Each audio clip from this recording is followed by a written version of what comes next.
आप सभी को नमस्कार।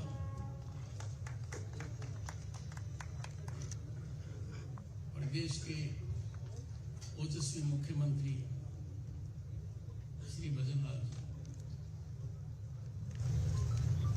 भाई साहब नीमाराम जी क्षेत्रीय प्रचारक, उप मुख्यमंत्री प्रेमचंद जी, मंत्री राज्यवर्धन जी, समिति के अध्यक्ष मोहन जी छिपा जी, कार्यक्रम के अध्यक्ष राजेश गौतम जी, और मेरे सामने बहुत से वो लोग हैं जिनका मैं नाम लूं तो बहुत ठीक रहेगा, पर किसी का नाम रह जाएगा।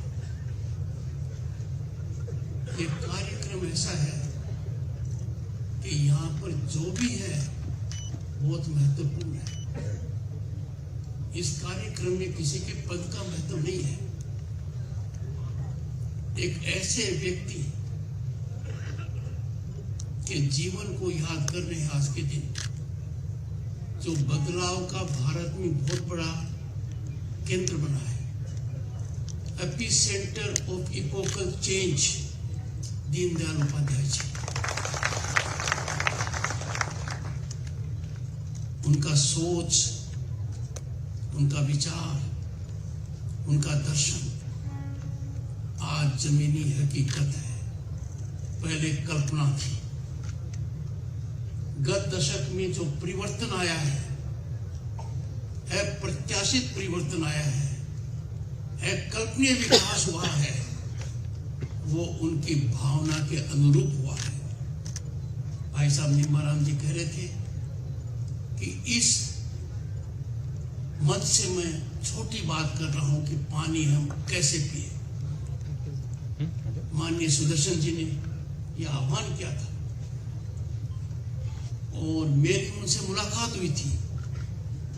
उनका था कि पानी बिल्कुल नष्ट न हो तो गिलास में आधा ही डाला जाए।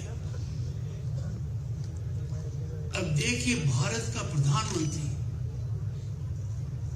विश्व के सबसे बड़े लोकतंत्र का प्रधानमंत्री, 3 दशक के बाद पूर्ण बहुमत प्राप्त कर प्रधानमंत्री बनने वाला व्यक्तित्व है। 15 अगस्त 2014 को क्या कहता है?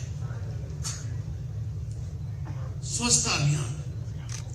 लोगों ने मजाक उड़ाया कि क्या भारत के प्रधानमंत्री को यह बात करनी चाहिए थी?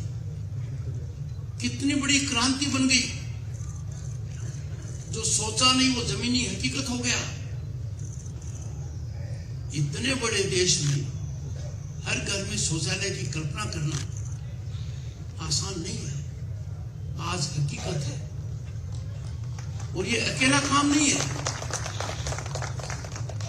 ऐसे अनेकानेक काम हुए हैं जिस वजह से भारत की अर्थव्यवस्था तेजी से दौड़ रही है। 2014 के पहले भारत की स्थिति थी कि हमारी गिनती फ्रेजाइल 5 में होती थी। दुनिया के वो 5 देश, नीचे के पायदान से 5 देश जो दुनिया पर बोझ बने हुए थे, भारत में उनका नाम था। भारत चिंता का विषय बना हुआ था। 1989 में पहली बार लोकसभा का सदस्य बना, केंद्र में मंत्री बना। आंखों से 2 बातें देखी। एक, भारत सोने की चिड़िया कहलाती थी। भारत का सोना फिजिकल फॉर्म में हवाई जहाज के माध्यम से स्विट्जरलैंड के 2 बैंकों में गिरवी रखा गया, क्योंकि हमारा फॉरेन एक्सचेंज डगमगा रहा था, 1 बिलियन के आसपास था। कितनी बड़ी चिंता का विषय था। आज फॉरेन एक्सचेंज 600 बिलियन से आगे है। आज हम फ्रेजाइल 5 से निकलकर, नीचे की 5 से निकलकर ऊपर की 5 में पहुंच गए हैं। हमने कनाडा को पीछे छोड़ा है, हमने फ्रांस को पीछे छोड़ा है, हमने उन लोगों को पीछे छोड़ा है जिन्होंने सदियों तक हम पर राज किया। ब्रिटेन, आने वाले 2-3 साल में निश्चित रूप से जर्मनी और जापान भी हमसे पीछे रहेंगे और हम दुनिया में तीसरा नंबर देंगे। और ये इतना बड़ा बदलाव इसलिए आया है कि जिस महापुरुष की पुण्यतिथि पर आज हम यहाँ हैं और उनके सोच को प्रधानमंत्री जी ने किस तरह अपनाया, उनकी मूर्ति का अनावरण करते हुए जो उन्होंने भाषण दिया और जो बातें कही, वो आज जमीनी हकीकत है। हम करते हैं कि महिला शक्ति, दीनदयाल जी का सोच था, सामाजिक क्रांति, समानता, समरसता, अंत्योदय तब तक नहीं आएगा जब तक माताओं बहनों का ध्यान नहीं दिया जाएगा। शुरुआत हुई बेटी बचाओ बेटी पढ़ाओ। हरियाणा जैसे प्रदेश में भारी बदलाव आया। शौचालय घर में होने से, विद्यालय में होने से फर्क पड़ा,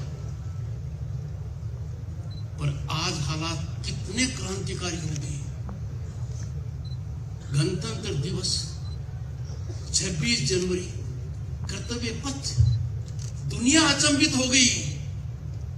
क्या नजारा था, नारी शक्ति का क्या प्रदर्शन था।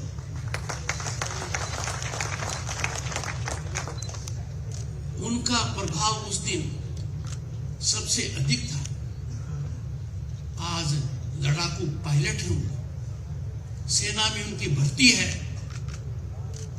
जब चंद्रयान 3 जाता है तो महिलाओं का योगदान ध्यान आता है कि रॉकेट वुमन है वहां पर। यह बदलाव आया। 3 दशक से एक बड़ी पीड़ा थी। कई बार प्रयास हुए पर सफल नहीं हुआ, और वो प्रयास था कि नीति निर्धारण में, देश और राज्य का भविष्य निर्माण करने में महिलाओं की भागीदारी कैसे बढ़े, कैसे लोकसभा और विधानसभाओं में उनको प्रतिनिधित्व मिले। आज ये हकीकत है। 20 और 21 सितंबर 2023 को लोकसभा और राज्यसभा में नारी शक्ति वंदन अधिनियम पारित हो। ये जमीनी हकीकत बनी। आप अंदाजा लगाइए आने वाले समय में, नजदीक भविष्य में, जब भारत की लोकसभा में, हर विधानसभा में नारी शक्ति का प्रतिनिधित्व है 1/3 से ज्यादा होगा, क्योंकि 1/3 तो आरक्षित है, अनारक्षित में भी वो चुनाव लड़ सकते हैं। बड़ा बदलाव आएगा। मैं आपको ये कहना चाहता हूं कि इस कदम को आप बारीकी से देखिए। दीनदयाल जी का सोच था कि इसके बिना काम नहीं चलेगा, आगे समानता नहीं आ सकती। ध्यान इतना रखा गया है कि शेड्यूल कास्ट, शेड्यूल ट्राइब, जिनके लिए पहले से आरक्षण है, उस आरक्षण में भी 1/3 महिलाओं के लिए है। समाज के हर वर्ग का ध्यान दिया गया है, और ये बहुत अकल्पनीय, असाधारण, इपोकल डेवलपमेंट है। एक बड़े बदलाव का संकेत देता है। ऐसा पहले कभी नहीं हुआ। ये सोचा दुनिया में आज भारत की जो छवि है वो पहले कभी नहीं थी। भारत के पासपोर्ट की तरफ तो लोग देखते हैं, आप अंदाजा नहीं लगा सकते वो क्या सोचते हैं। जो हमें चेताते थे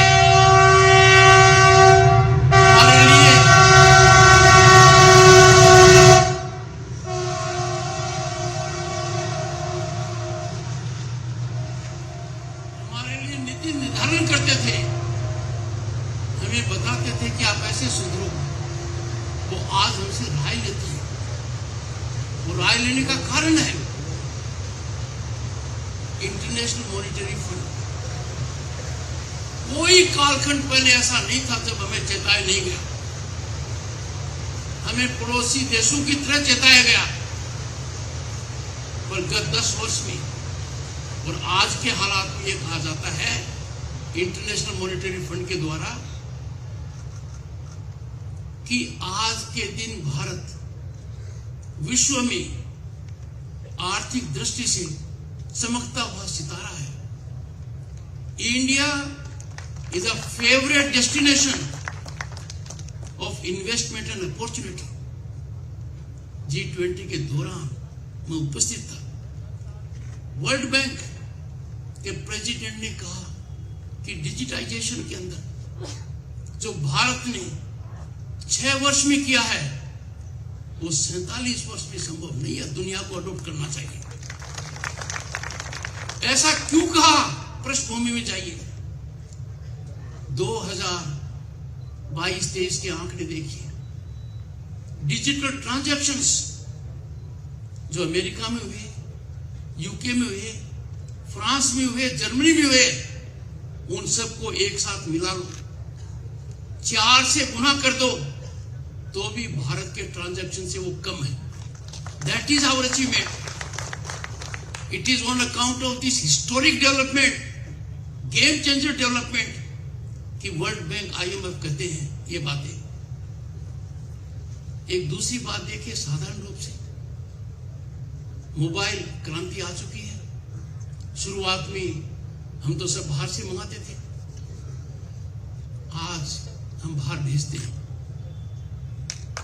दुनिया में सबसे ज्यादा मोबाइल यहां है और हमारे लोगों की योग्यता, शिक्षा जहां कम है वहां भी ज्यादा है कि पर कैपिटा डेटा कंजम्पशन, एक व्यक्ति द्वारा इंटरनेट का डेटा कंजम्पशन यदि अगर हम देखें तो हमारा औसत है वो चाइना और अमेरिका दोनों को मिला लो तो भी उससे ज्यादा है। ये क्रांति आई है। इसका आधार है दीनदयाल जी का सोच, उनका दर्शन। माननीय मुख्यमंत्री जी ने कहा कि चौधरी चरण सिंह को भारत रत्न दिया, जिन्होंने कृषि के अंदर हमें इतना बड़ा योगदान दिया।